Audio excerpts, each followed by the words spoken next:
Did you know that the craziest death to happen on a movie set was a decapitation? Back in 1983, John Landis and Steven Spielberg wanted to direct a Twilight Zone movie with two other directors.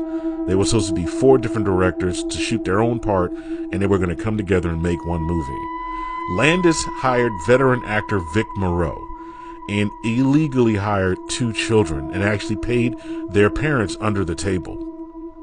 And there was a scene that they were shooting where there was going to be explosions and a low-flying helicopter.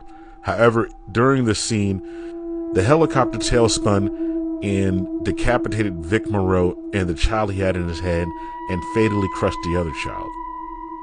This was the 80s. It was a different time, so production continued, and the movie is actually out now, because I know today that movie would have been canceled. The whole production would have been canceled. And this experience actually scarred John Landis and marred his reputation. There were a lot of relationships that were messed up. I know between him and Eddie Murphy, and definitely him and Steven Spielberg, even though they kind of patched things up, things haven't been the same. And ever since then, John Landis hasn't been able to shoot a great film. And he was on a level of like Spielberg. He did American Werewolf in London. He directed Thriller. He directed Trading Places. He directed Coming to America.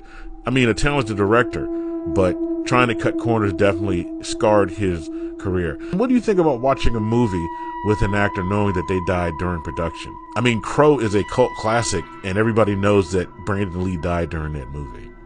Isn't that crazy? Let's talk about it in the comments below.